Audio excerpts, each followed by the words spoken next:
Herkese merhabalar. Bu videoda sizlerle masanın üzerinde gördüğünüz beyaz renkteki Godox'un yeni çıkartmış olduğu ML serisi ışıklarını konuşacağız. Godox'u duymayan ya da bilmeyen yoktur. Hem uygun fiyatı hem kalitesiyle Godox yıllardır kendinden söz ettiriyor.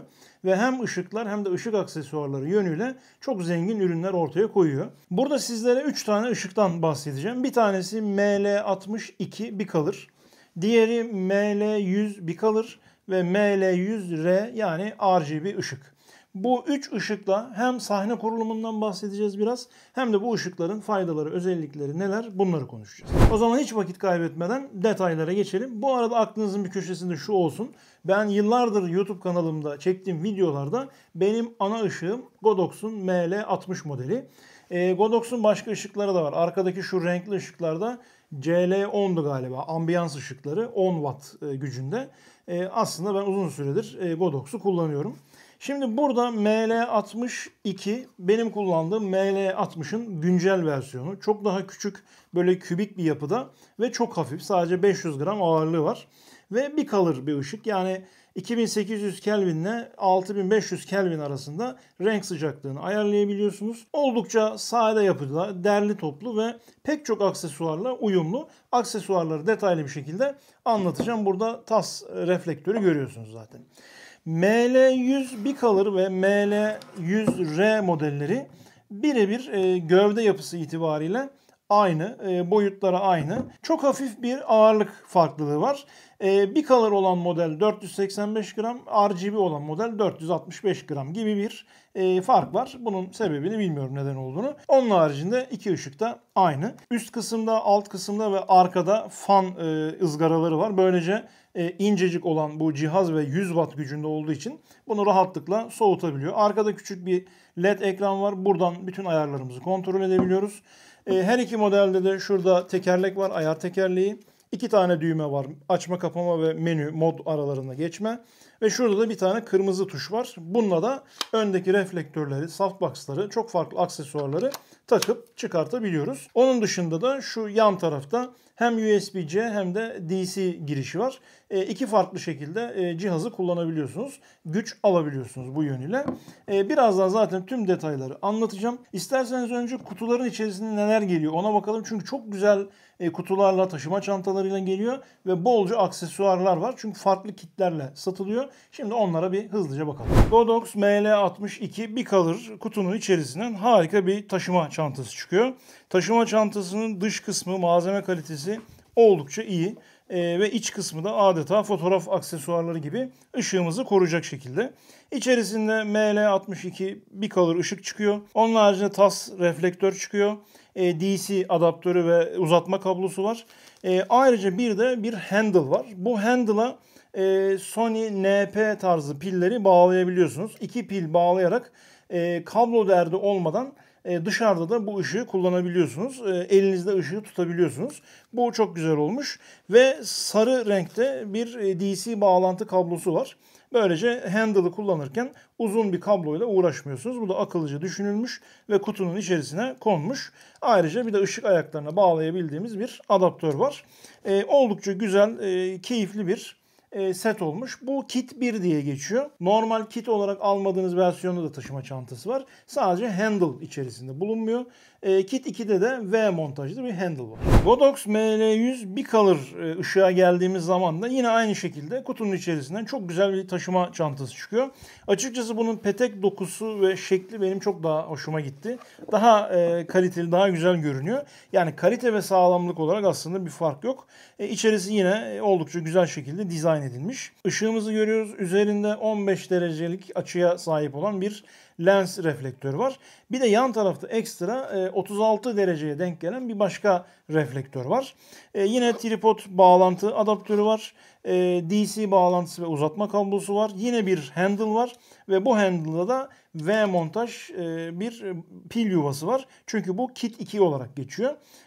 Bu şekilde bir handle var ve yine tabii ki elde tutarken kullanmak için de bu şekilde bir kısa sarı renkte yine bir D-tap kablo var. Bunu da özellikle D-tap olarak konması şundan dolayı V-montaj pillerden çok daha güçlü bir şekilde güç alabilmek için. Çantada gördüğünüz gibi oldukça şık, taşınabilir. İstediğiniz her yere götürebilirsiniz ve istediğiniz şekilde bu ışığı kullanabilirsiniz. Godox ML100 RGB ışığa geldiğimiz zaman ise burada ışığımızı görüyoruz. 15 derecelik yine lens reflektör var. Onun haricinde tripoda yani ışık ayağına bağlamak için bir adaptör var. DC kablosu ve uzatma adaptörü var. LED'i koruyacak bir plastik kapak var. Bu kadar. Çünkü bu bir kit halinde değil. Bunun ileride kit versiyonları da satıldığı zaman yine aynı şekilde bol aksesuarlı olarak bu RGB ışığı da alabilirsiniz. Normal çanta boyutları da bu şekilde oldukça küçük bir yapıda. Şimdi isterseniz hızlıca şöyle bir özelliklerine de bakalım. Neler sunuyor bize. Bir defa bu ışıkların en önemli özelliği biliyorsunuz CRI ve TLCI değerleri. Bunların 95 ve üzeri olması gerekiyor. Burada ML100R modeli 95 artı olarak geçiyor ve bize renkleri doğru bir şekilde gösteriyor. 360 derece diyebileceğimiz tüm renkleri bu ışık bize sağlıyor ve renkleri doğru bir şekilde görüyoruz. Aynı zamanda da tabii ki beyaz ve sarı tonları da yine bize sağlıyor. Yani bir color rengi de verebiliyor. RGB renkleri de verebiliyor. Dolayısıyla çok daha geniş bir kullanım alanı bizlere sunuyor. Bicolor olarak kullandığınız zaman 1800 Kelvin ile 10.000 Kelvin arasında renk sıcaklığını ayarlayabiliyorsunuz. Bu da muazzam bir aralık. Dolayısıyla böyle klip çekimlerinde özel efektler oluşturmak istediğiniz zaman harika çekimler bu ışıkla yapılabilir. ML100R modelinde 14 farklı efekte bulunuyor. Renk de olduğu için bu ışıkta özellikle renkli efektlerde oldukça güçlü bir şekilde kullanılabiliyor.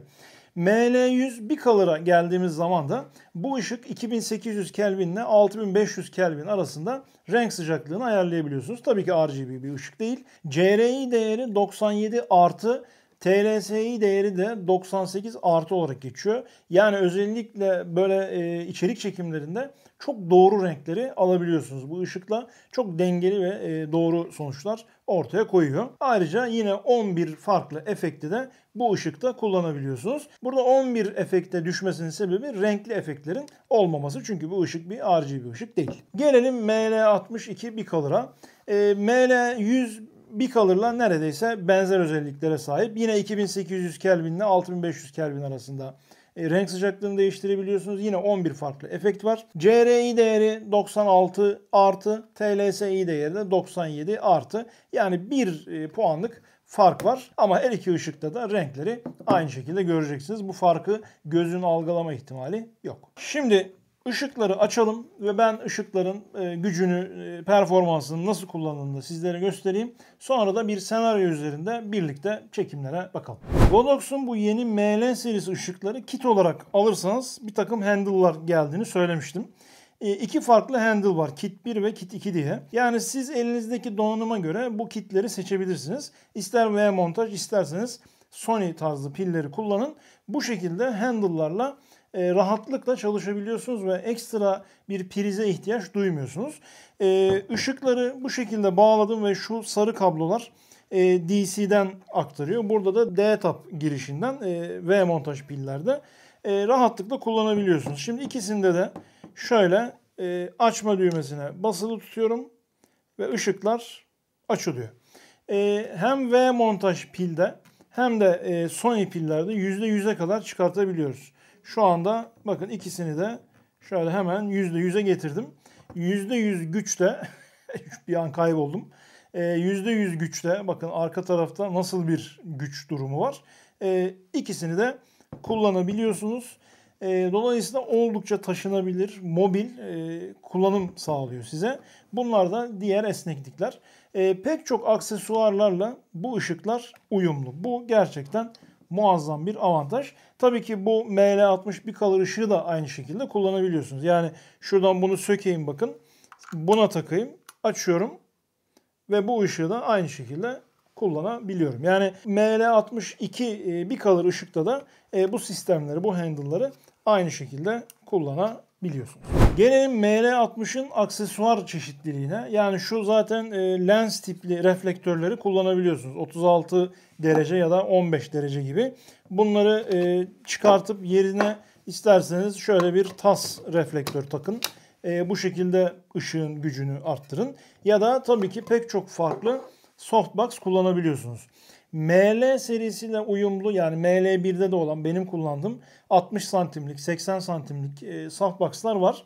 Ya da daha küçük softbox kullanmak istiyorsanız mesela şurada bir 30 santimlik kare şeklinde bir softbox'ta kullanabiliyorsunuz. Bakın bu şekilde softbox'ı takıp rahatlıkla kullanabiliyorsunuz. Yani özellikle dışarıda çekim yaparken ciddi anlamda avantajlı.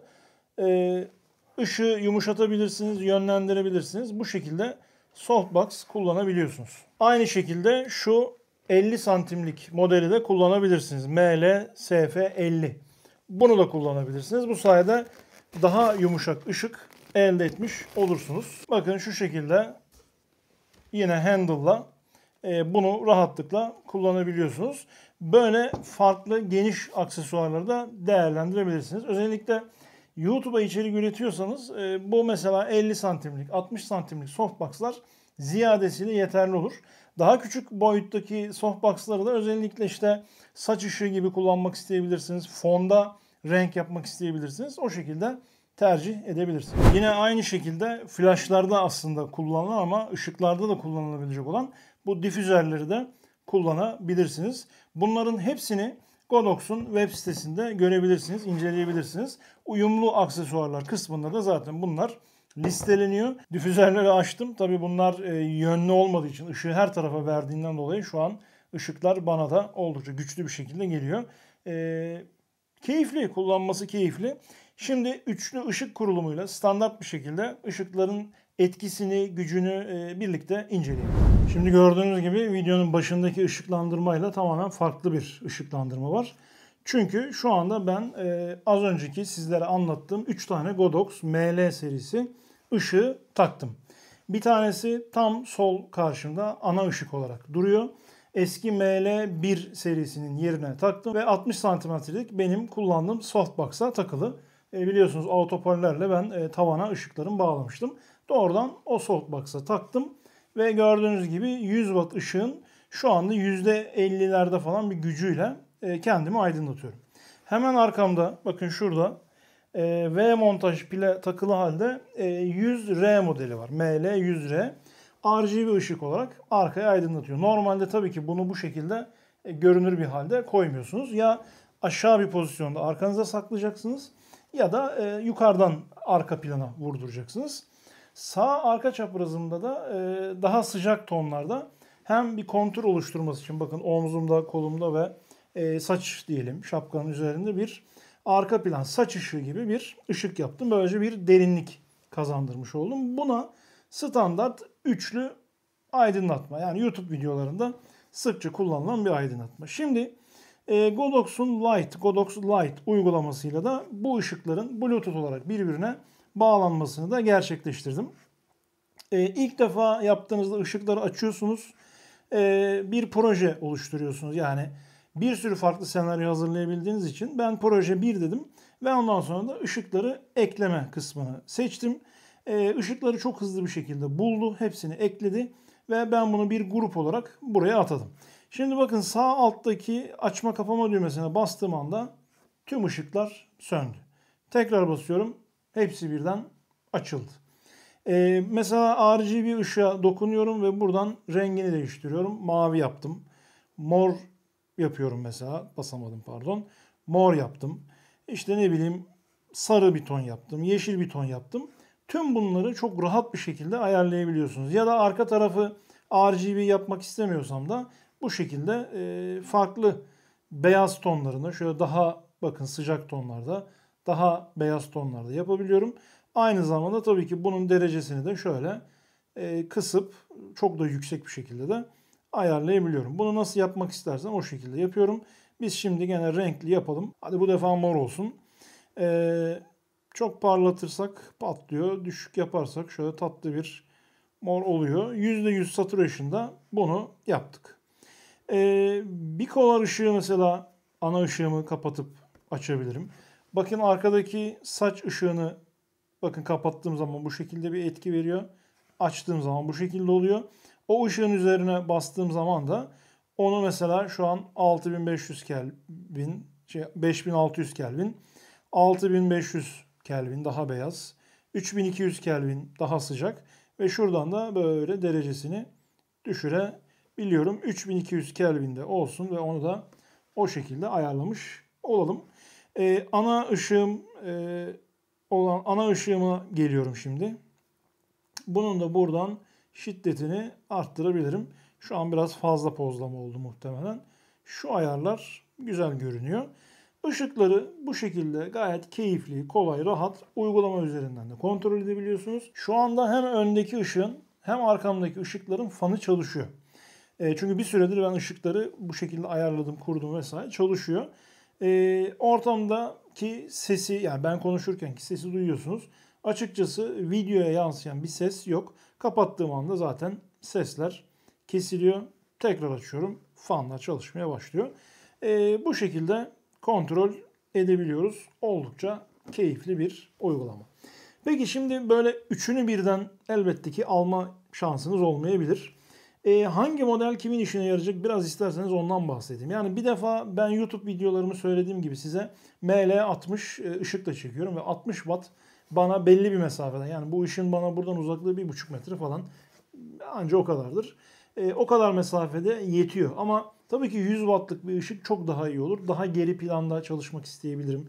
Etrafı daha fazla doldurmak isteyebilirim. O yüzden mesela özellikle YouTube videoları çekecekseniz ML62 Bicolor ışık bence ziyadesi de size yeterli olur. Bir tane de işte bu arka plan için RGB bir ışık alabilirsiniz. Bir de benim genelde videolarda kullandığım gibi sağ tarafa da küçük bir dolgu ışığı istiyorsanız da işte ML62 Bicolor ışığı buraya alabilirsiniz. ML100 Bicolor ışığı da ana ışık olarak kullanırsınız. Böylece ikisini de dengeleyebilirsiniz. Ama tek bir ışıkla da gayet tabii YouTube videoları yapılır. Arka tarafları işte RGB ışıklarla renklendirirsiniz. O zaman da ben size ya ML100 Bicolor ya da ML62 Bicolor ışığı tavsiye ederim. Godox ML2 serisini açıkçası beğendim. Yani bir YouTube stüdyosu kuracaksanız, dışarıda çekimler yapacaksanız 100 wattla ve taşınabilir olmasıyla çok çok avantajlı. Ben her zaman artılarını ve eksilerini söylüyorum. Yani bu ışıkların eksi bir tarafı kullanırken çok böyle gözüme batmadı. ML60 Bicolor'da mesela Type-C'den örneğin şey yapamıyorsunuz. Güç aktaramıyorsunuz. Sadece DC var. Diğerlerinde hem Type-C var hem DC var. Dolayısıyla belki bunda da bir Type-C gücü olsa güzel olurmuş diyebilirim. Ben zorluyorum yani eksi bulmak için. Onun haricinde de açıkçası eksi diyebileceğim bir şey görmedim. Çantaları çok güzel, malzeme kaliteleri çok güzel. Kutu içerikleri zengin. Kablolar uzun mesela kısa değil. Dolayısıyla açıkçası başarılı olmuş. Godox ML serisi pek çok aksesuarla uyumlu dedim. Bu aksesuarlardan benim çok çok hoşuma giden bu ışık şekillendirici var. Mercek şeklinde. MLP26K koduyla bunu inceleyebilirsiniz. Bu özellikle arka planda ya da moda çekimlerinde vesaire ışıklarla farklı efektler yapmak için, desenler ortaya çıkartmak için dar, geniş, ince, dairesel nasıl ışık vermek istiyorsanız her şeye uyum sağlayabilen, her şekli oluşturabileceğiniz harika bir ışık şekillendirici bu. Şu şekilde ışık ayağına takıyorum. Biraz ağır bir aksesuar. O yüzden iyi bir ışık ayağınız olması lazım. ML60 Bicolor ışığı da hemen şu şekilde arkasına takacağım. Şöyle. Artık hazır. DC adaptörü de takılı. Işığı açıyorum. Evet şu anda ışık da açıldı ama bakın hiç ışık gelmiyor. Çünkü burada kapaklar var. Buralar aktif olursa ışık geliyor açarsanız. Şimdi ben arkama yansıtacağım bunu ki size anlatabileyim biraz bu aksesuarı. Şöyle arkaya yansıtıyorum. Ve bakın şöyle açmaya başladığım zaman arkada ışığın oluştuğunu görüyorsunuz. Birazcık şöyle başını aşağı doğru indireyim bunun. Evet şu şekilde. Siz de ne yaptığımı rahatlıkla görebileceksiniz. Bakın çok şiddetli bir ışık var. Çünkü ben %100'de açtım. Şu şekilde dairenin genişliğini ayarlayabiliyorsunuz. Yani mercek çapını ayarlayabiliyorsunuz. Şuralarda falan bir kalsın. Buradan da bunun bakın şöyle daraltabilirsiniz. Bakın şöyle dikdörtgen, uzun bir dikdörtgen yapabilirsiniz. Şu yanları kapatmayalım, altı kapatalım. Ve bunu çevirerek bunun açısını ayarlayabilirsiniz. Moda çekimlerinde sıklıkla kullanılıyor. Daha da dar yapabilirsiniz bunu. Tamamen size kalmış bir şey. Bakın çizgi gibi bir ışık elde edebiliyorum ve bunun açısını bu şekilde istediğim gibi ayarlayabiliyorum. Tamamen açtığım zaman da dairesel bir görüntü oluyor. Aynı zamanda şu şekilde bir adaptörle filtreler var.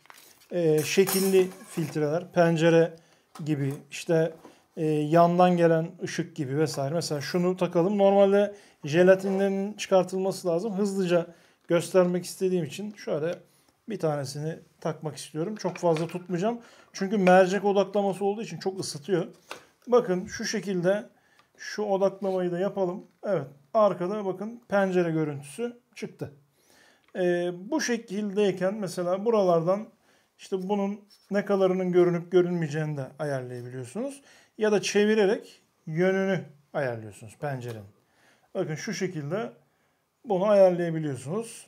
İşte birazcık flu olsun derseniz şöyle hafif odağı kaydırıp şöyle biraz flu yapabilirsiniz. Çok daha keskin yapabilirsiniz gibi. Bunu buradan mesela yapıyoruz. Şimdi bunu çıkartayım dediğim gibi çok fazla ısınmadan. Örneğin şuradan yine jelatinli ama bunu da seviyorum. Şöyle alev deseni var. Bunu takalım mesela. Şöyle. Bakın arkada bir alev deseni. Şöyle biraz yukarıya kaldırayım. Tilkilerin üzerine doğru gelsin. Siz de görüyorsunuz muhtemelen. Böyle keyifli. Bunun yönünü yine değiştirebiliyorsunuz. Biraz bulanık, biraz net yapabiliyorsunuz. Bu şekilde ışık şekillendirmelerinde bu ışık şekillendiricileriyle MLP zaten bakın ML serisi. Az kalsın gözümü kaybediyordum. Çünkü odakladığı için felaket bir ışık gücü var. Şöyle kapatayım. Geçici körlük bile yaşatabilir adama. Bir an için boş bulundum. Bu MLP serisine uyumlu doğrudan bakın hiç Bowens adaptör olmadan doğrudan ML serisi ışıklara bağlanabiliyor. Muazzam bir şey. Çok keyifli, çok güzel. Bu biraz daha böyle profesyonel, daha özel ışık efektleri yapmak istediğiniz zaman tercih edilecek bir şekillendirici. Çünkü fiyatı çok da uygun değil. Bakarsınız açıklama kısmında bıraktığım linkten bütün bu aksesuarlara bakabilirsiniz. Bunu da özellikle Godox sağ olsun göndermiş incelemem için sizlerle de bunu paylaşmak istedim. Gerçekten çok güzel bir ışık şekillendirici. Pek çok profesyonel içerikte bunu zaten görmüşsünüzdür. Evet, bugün sizlerle Godox'un ML serisi ışıklarını konuştuk. Bu ışıkları sizler için test ettim, inceledim. Farklı senaryolar oluşturduğum ışık şekillendiricileriyle bunları tek tek göstermeye çalıştım. Aksesuarları sizlere gösterdim. Softbox'ları, gridleri vesaire. Tüm bunları elimden geldiğince anlatmaya çalıştım. Umarım bu video sizin için faydalı olmuştur. Işık almak isteyen, stüdyo kurmak isteyen, kararsız kalanlar için bir yol haritası çizmiştir diye ümit ediyorum. Bu video sizler için faydalı olduysa, videoyu beğendiyseniz lütfen kanala abone olmayı, videoyu beğenmeyi ve yeni özellik olan hype etmeyi unutmayın. Sonraki videolarda görüşünceye dek sağlıcakla kalın. Kendinize iyi bakın.